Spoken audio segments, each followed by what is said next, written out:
muslimin, muslimat, sidang jamaah Masjid Darul Ghufran. Assalamualaikum warahmatullahi wabarakatuh.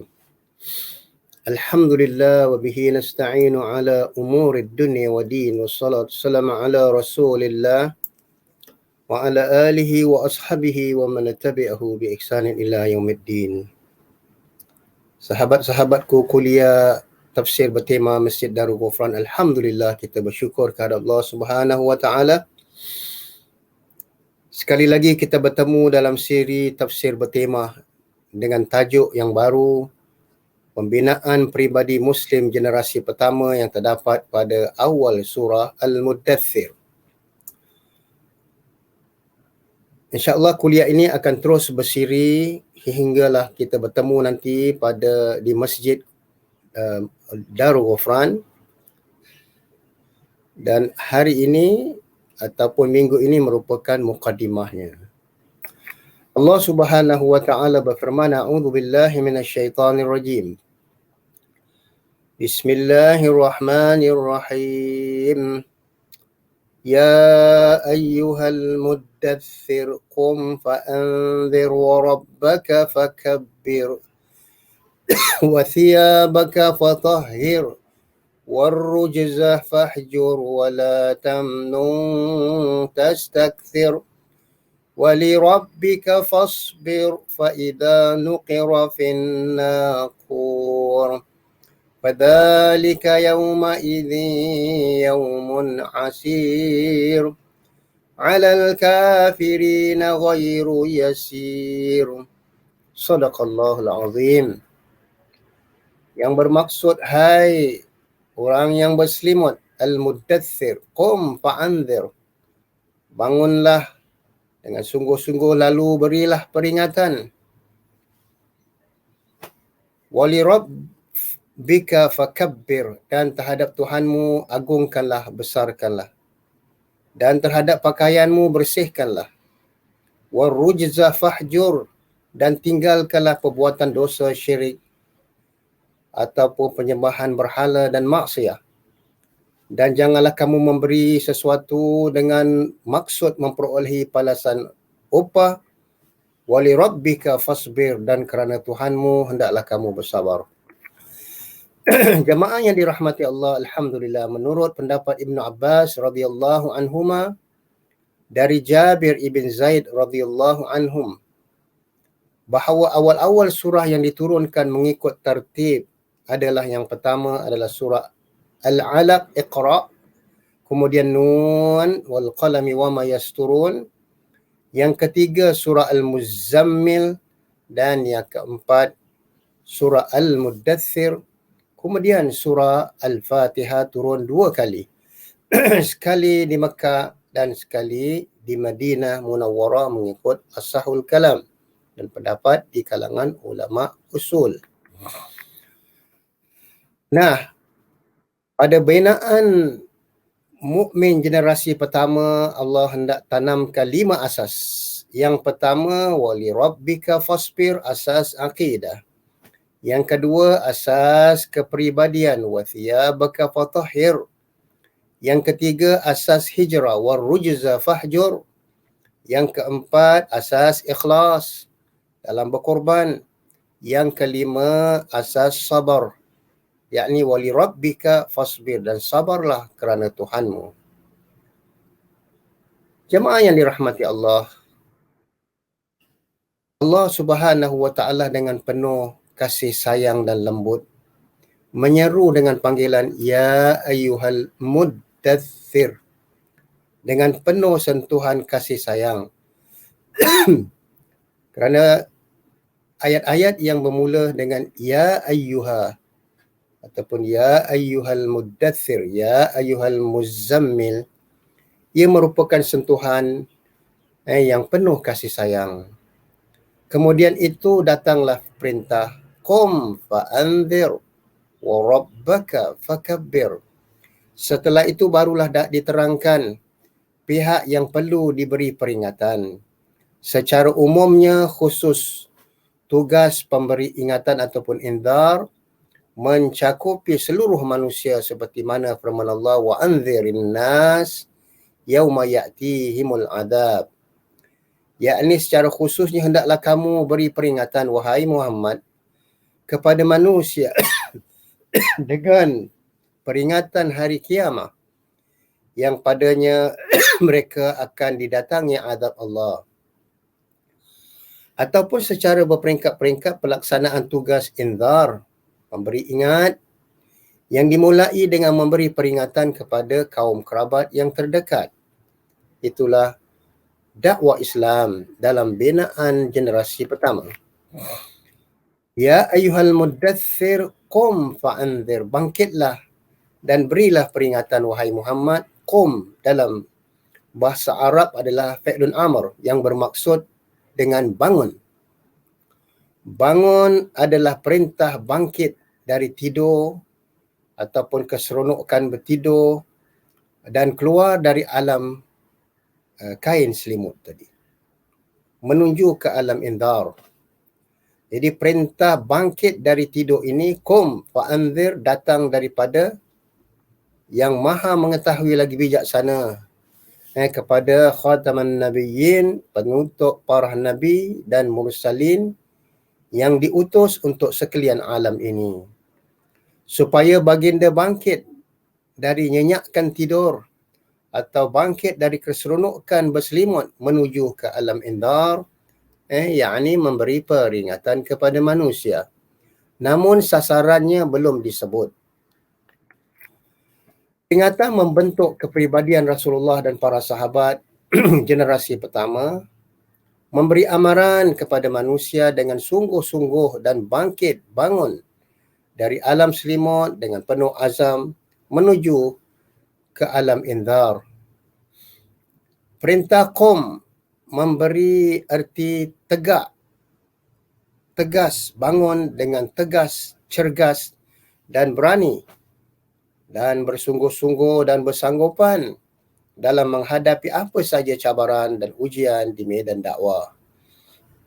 Pengertian dan kepribadian itu sangat diperlukan oleh orang-orang yang nak menyebarkan Islam dan perjuangan Islam pada setiap masa dan tempat sejak dahulu hinggalah sekarang.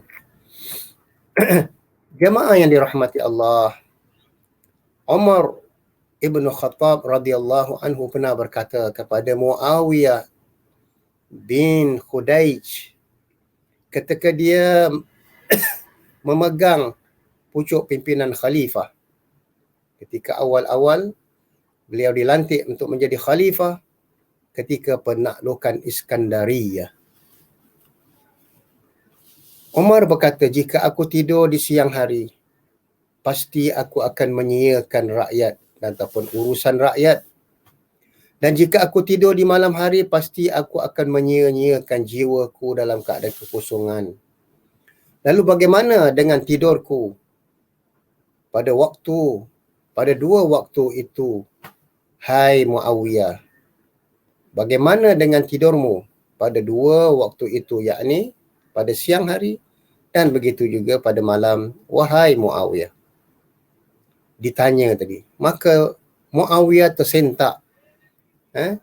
Kerana tugas sebagai pemimpin bukanlah nak relax tidur di siang hari yang biasa menjadi budaya orang Arab dan tidur nyenyak pada malam hari. Jadi golongan generasi pertama yang aku maksudkan, kata Umar, adalah individu-individu dan kepimpinan dan sistem yang melahirkan ummah untuk menganjurkan kebaikan. Ini ya'muruna bil ma'ruf wa yanhauna 'anil munkar, dan mencegah kemungkaran. Pada satu ketika Umar berkunjung ke Hims, yakni Syria, untuk pantau gubernurnya Said Amir Jumahi di zaman khalifahnya. Said Amir dilantik menjadi gubernur Hims. Umar radhiyallahu anhu bertanya kepada orang ramai. Maknanya dia nak melakukan check and balance. Gubernur-gubernur yang dilantik adakah melaksanakan amanah dan tugas? Jadi yang pertama sekali dia nak check and balance adalah pergi bertanya kepada rakyat dengan mengatakan, bertanya Bagaimana pendapat kamu tentang kepimpinan Sa'id Amir? Adakah beliau ini baik? Adakah beliau ini melaksanakan tanggungjawab? Maka rakyat menjawab, sebenarnya kepimpinan beliau adalah baik kecuali 4 perkara. Yang pertama, beliau sedang datang bekerja tidak pada awal pagi. Maknanya sering datang lambat untuk melaksanakan tugasnya. Yang kedua, beliau pada waktu malam tidak mahu menerima tetamu. Maknanya apabila sampai malam ataupun after office hour, beliau mengatakan tidak boleh terima tetamu kerana dia nak berehat. Yang ketiga, satu hari dalam sebulan, beliau tidak menemui orang ramai ataupun rakyat. Dalam satu hari, sebulan, dia tak mahu menemui rakyatnya. Dan yang keempat, menurut mereka, kadang-kadang dia tiba-tiba pingsan. Beliau menyesal tidak dapat membela sahabatnya Khubaib ibn Adi. Jadi itulah 4 perkara yang mungkin kurang baik terhadap gubernur mereka Sa'id Amir. Tetapi peringatan sebagaimana ayat pertama terhadap rijal madrasah malam begitu penting dalam pendidikan tarbiyah generasi pertama. Peringatan yang sempurna hanya dapat berlaku ketika waktu tenang, yakni dan sunyi ketika 1/2 malam, 3/4 malam. Di sinilah wujudnya madrasah malam ataupun dipanggil tarbiyah layali. Antara gesaan dan galakan Allah kepada orang-orang mukmin ialah sentiasa memperbarui ciri-ciri mereka, yakni mereka hanya tidur. Mereka hanya tidur sedikit pada waktu malam. Wabil ashari hum yastaghfirun, dan pada waktu sahur itu mereka banyak beristighfar, yakni pada akhir-akhir malam. Pada zaman awal Islam dahulu, selepas sahaja waktu tengah malam, akan ada penyeru, menyeru dengan kedengaran ya ayyuhal muddathir. Maka penyeru rijal malam ini suara doa, suara munajat yang tidak akan ditolak. Tidak akan bangun malam kecuali hanya sedikit. Melainkan orang yang kuat azamnya dan kesungguhannya. Dakwah Islam hari ini tidak akan dapat ditegakkan selagi mana para da'i dan pendakwahnya tidak menyalakan obor. Menyalakan obor, hidupkan malam ataupun dipanggil qiyamul lail. Cahaya dakwah juga tidak akan dapat bersinar dan memecahkan kegelapan jahiliyah pada kurun 20 ini selagi mana ia tidak melaungkan ya qayyum, ya ayyuhal muddathir, ya ayyuhal muzammil, wa rabbaka fakabbir. Ayat yang kedua mengatakan, dan terhadap Tuhanmu wahai Muhammad, hendaklah kamu membesarkan dan memertabatkan, yakni hendaklah kamu membesarkan kedudukan maqam Allah selaku Rabb di hati kecilmu dan ucapkanlah Allahu Akbar dengan lisanmu sama ada dalam salat ataupun di luar salat. Allahu Akbar. Kemudian hendaklah kamu letakkan kemahabesaran Allah di tempatnya yang tinggi, mulia dan perkasa sesuai dengan maqam Allah. Wa rabbaka fakabbir. Ia merupakan asasul aqidah, yakni asas yang pertama bagi seorang pendakwah dan seorang nak menegakkan, memberi peringatan kepada manusia. Itulah hakikat Islam dan kenyataan hidup, sama ada zahir maupun batin, kepribadian seorang Rasul, dan demikianlah peribadi yang menjadi tauladan untuk semua umat Islam, terutama para pendakwa dan mujahidin. Hukum ayat. Imam Asy-Syafi'i rahimahullah menjadikan ayat ini sebagai dalil atas wajib membersihkan pakaian dari sembarang najis ketika solat, dan begitu juga setelah diperintahkan supaya berhijrah. Wa thiyabaka fatahhir, setelah membesarkan Tuhannya diperintahkan supaya membersihkan pakaian. Dan terhadap pakaianmu hendaklah kamu bersihkan.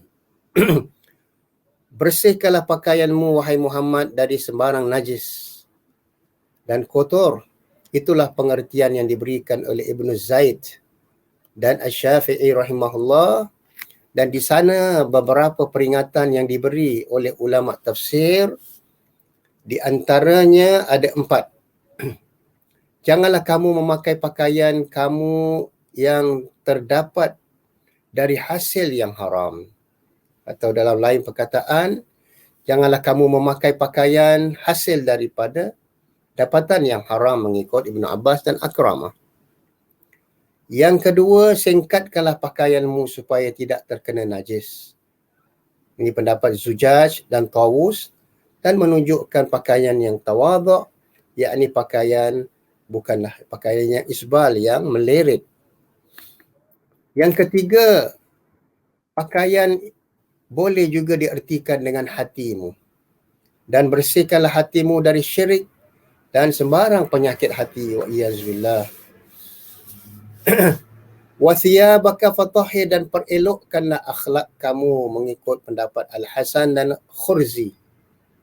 Al-Qurzi. Jadi pakaian juga boleh diartikan perelokkanlah akhlak kamu. Kerana akhlak ini merupakan satu seperti pakaian yang sentiasa berada pada diri seseorang. Yang kelima, perbaikilah amalan kamu mengikut Dhahak dan Mujahid.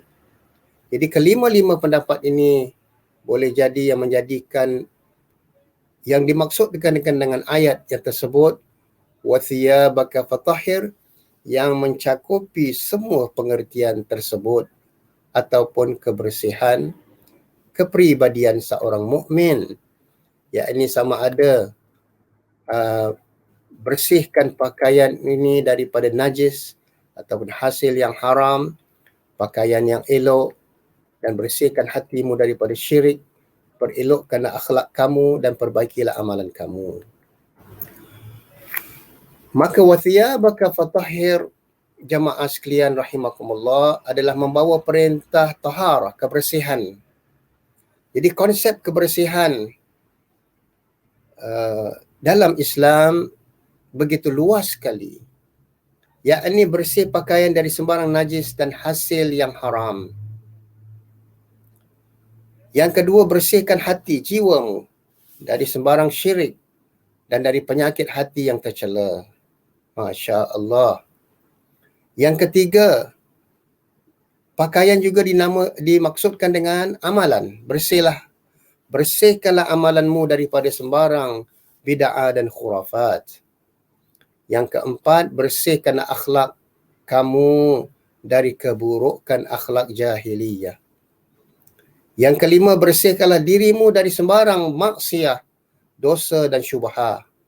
Ini juga dimaksudkan dengan pakaian yang sentiasa mendampingi kamu. Dan bersihkanlah diri kamu dari sembarang dosa, maksiat dan syubhat. Akhir sekali, wa thiyabaka fatahhir, Nabi SAW berkata kepada Muaz, ikhlaskanlah amalanmu, maka akan cukuplah bagimu amal walaupun sedikit. Maknanya itu adalah asas di dalam beramal. Seterusnya jamaah yang dirahmati Allah, Allah Subhanahu wa taala berfirman lagi, wala tamnun tastakthir wali rabbika fasbir. Kemudian Allah mengajar Nabi sallallahu alaihi wasallam supaya tidak mementingkan diri dalam kerja Islam, supaya dalam kita menyeru manusia ke jalan Allah tidak ada conflict of interest, ada niat yang tersembunyi tadi. Jadi ayat yang ke-6 ini, wala tamnun tastakthir, dan janganlah kamu memberi sesuatu dengan tujuan hendak mendapatkan lebih banyak daripada itu. Sebagaimana dalam surah Yasin, ittabi' man la yas'alukum ajran wa hum mu'minun. Janganlah kamu memberi sesuatu penderian ataupun pemberian dengan tujuan untuk mendapatkan balasan upah yang lebih daripadanya. Jadi ini adalah berkaitan dengan asas niyah. Supaya niat tujuan menyeru manusia ke jalan Islam tidak bercabang ataupun tidak ada conflict of interest. Tidak ada sesuatu kita menyeru manusia ke jalan Allah ataupun bukan jalan manusia. Kita nak menyeru manusia itu ke jalan Allah, bukan jalan manusia, ataupun menjayakan agenda manusia, ataupun kumpulan tertentu ataupun pihak-pihak tertentu.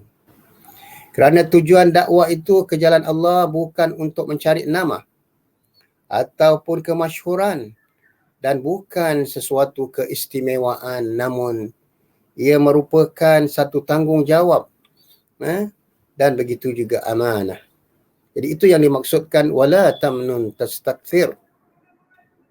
Merupakan satu dasar. Wala tamnun tastakthir merupakan satu dasar serta sikap bagi seorang pendakwah terhadap apa yang dikorbankannya. Kerana pengorbanan di dalam alam dakwah dan jihad adalah amat besar sekali. Pengorbanan yang sama sekali tidak tertanggung dan terpikul, mampu dipikul melainkan jiwa yang ikhlas dan sentiasa membesarkan Allah wa rabbaka fakabbir. Jiwa yang selalu merasa sedikit apa yang dikorbankan. Jiwa yang merasai bahawa apa yang dikorbankan di jalan dakwah kerana Allah, ia merupakan limpah karuniaan Allah Subhanahu wa taala. Maka itulah memerlukan keikhlasan kerana ia merupakan asas. Al-Hasan berkata pada satu hari, Abdullah bin Mas'ud keluar dari rumahnya. Apabila ia keluar dari rumahnya, maka beliau diikuti, dikeromoni oleh pengikut-pengikutnya yang sangat ta'assub. Maka Al-Hasan, dia berpaling kepada mereka dan bertanya, yakni pengikut-pengikutnya, mengapa kamu semua ni mengikut aku? Demi Allah, jika sekiranya kamu mengetahui apa yang berlaku di dalam rumahku, nescaya tidak ada seorang pun di antara kamu yang akan mengikuti aku dan memuji dan memuja aku. Risalah Ta'lim Dr. Muhammad Al-Khatib. Maksudnya tadi, kamu hanya lihat aku yang zahir di luar rumah seolah-olah aku hebat. Tetapi kamu tidak tahu apa yang berlaku pada diriku, di dalam rumahku. Bagaimana aku mendidik dan mengatur ahli keluargaku. Jadi itulah yang mana Al-Hasan mahu supaya ataupun Ibnu Mas'ud bermaksud tadi, janganlah kamu mengikut ataupun ta'assub kepada pemimpin-pemimpin ataupun tok guru kamu. Dengan ayat ini, Ad-Dhahhak berpendapat bahawa sikap memberi sesuatu kepada seseorang dengan harapan untuk mendapat balasan yang lebih banyak daripadanya adalah haram. Adalah haram ke atas diri Rasulullah SAW ataupun adapun bagi umatnya adalah harus. Bagi golongan ulama ataupun asatizah harus untuk mendapatkan sedikit balasan ataupun upah yang diberi oleh manusia ataupun masyarakat ataupun persatuan ataupun masjid ataupun apa sahaja yang menggajikan, membayar allowance kepada para ulama dan begitu juga para asatizah. Ada pula pendapat bahawa hukum tersebut adalah haram ke atas Nabi SAW, namun ia makruh terhadap umatnya jika mereka meminta-minta. Dalam melaksanakan perintah-perintah tersebut adalah sifat sabar. Kerana Allah wali rabbika fasbir. Lalu Allah Subhanahu wa taala berfirman, "Wala tuqaddimu li anfusikum min khairin tajiduhu 'indallah. وَمَا تُقَدِّمُوا لِأَنفُسِكُم مِّنْ خَيْرٍ تَجِدُوهُ عِندَ اللَّهِ. Apa sahaja kamu usahakan, apa sahaja kamu kerjakan untuk diri kamu, ganjarannya berada di sisi Allah. Tajiduhu indallah, bukan di sisi manusia yang berupa upah, yang berupa balasan, yang berupa puji dan pujian. Maka Allah Subhanahu wa taala memilihnya untuk diberikan kelebihan dan penghormatan berkorban. Inilah sebab kenapa Nabi SAW dipilih oleh Allah Subhanahu wa taala. Maka apapun yang telah kamu beri dalam pengorbanan dakwah ataupun usaha-usaha kerja-kerja kemasyarakatan, bukanlah untuk dibangkit-bangkitkan pengorbanan yang telah dilakukan. Bukanlah pula mengharapkan balasan dari manusia yang lemah dan miskin. Tapi harapkanlah balasan daripada Allah Subhanahu wa taala, sebagaimana firman Allah pada akhir surah Al-Muzammil, وَمَا تُقَدِّمُوا لِأَنفُسِكُم مِّنْ خَيْرٍ تَجِدُوهُ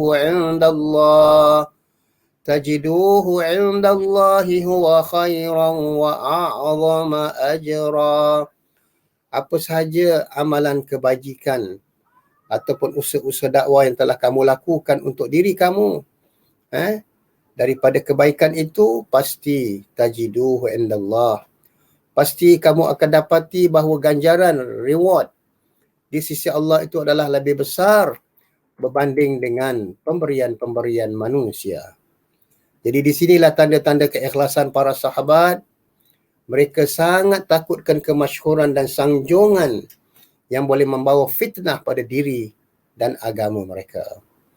Pada satu ketika, seorang sahabat yang bernama Salim ibn Hanzalah berkata, ketika kami berjalan mengiringi Ubay ibn Ka'ab, ketika beliau keluar daripada masjid setelah memberi kuliahnya, tiba-tiba Umar memerhatikan Ubay ibn Ka'ab. Mengapa pengikut-pengikutnya ramai mengikut di belakangnya? Lantas dia pun memukulnya dengan cemeti. Terperanjat Ubay ibn Ka'ab. Ubay berkata, lihatlah wahai Amirul Mukminin, apa yang kamu telah lakukan, yakni kamu telah memalukan aku di hadapan pengikut-pengikut dan murid-muridku. Umar menjawab, inilah penghinaan, kehinaan kepada pengikutmu dan fitnah kepada orang-orang yang diikut, erti ta'asub tadi. Jadi inilah satu yang dimaksudkan oleh Umar, golongan ulama, asatizah, pendakwah. Ini merupakan satu penghinaan apabila pengikutnya, murid-muridnya mendewa-dewakan, memuji dan memujahnya.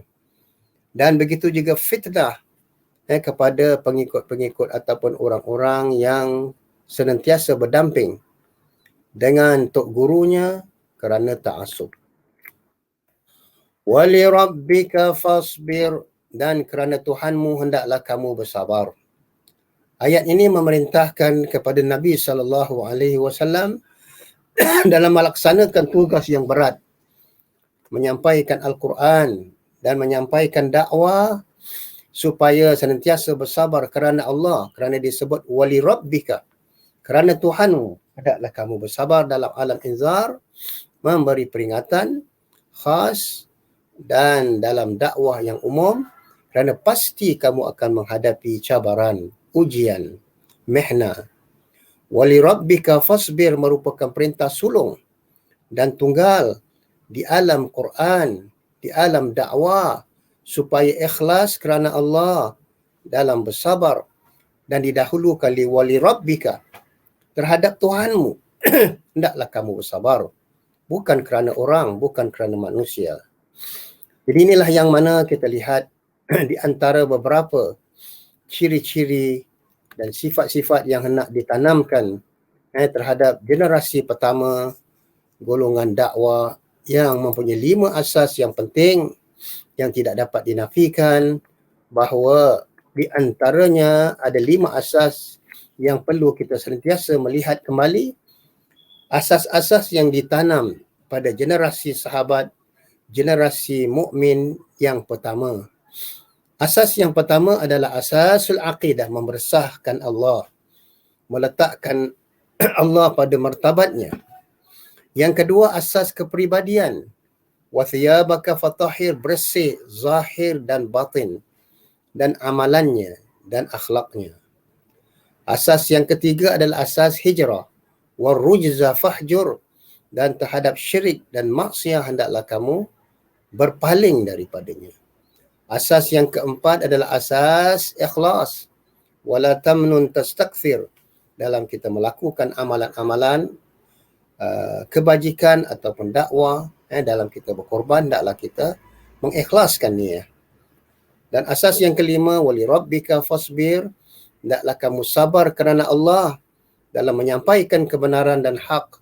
Pasti kamu akan menghadapi berbagai-bagai cabaran dan tingkah laku karena orang-orang yang diseru. Jadi mudah-mudahan insya-Allah inilah 5 asas pertama yang ditanamkan oleh Allah kepada Rasulnya dan generasi sahabat yang pertama, agar mereka sentiasa mempunyai kekuatan dan istiqamah dalam menjalankan perintah Allah Subhanahu wa taala. Insya-Allah pada minggu hadapan kita akan bertemu di Masjid Darul Ghufran secara fizikal, dan kita akan ambil kembali 5 asas ini insya-Allah taala. Aqulu qawli hadza wa astaghfirullah li wa lakum wa li jami' muslimin. Allahumma ja'al 'amali 'amalan salihan wa la taj'alhu syai'a wa la taj'al bainahu syai'a. Allahumma la sahla illa ma ja'altahu sahla fa anta ya Allah taj'al huzna sahla. A'udzu billahi minasy syaithanir rajim. Wal 'asri innal insana lafi khusr illa alladhina amanu wa 'amilus solihat wa tawasaw bil haqq wa tawasaw bis sabr. Wassalamu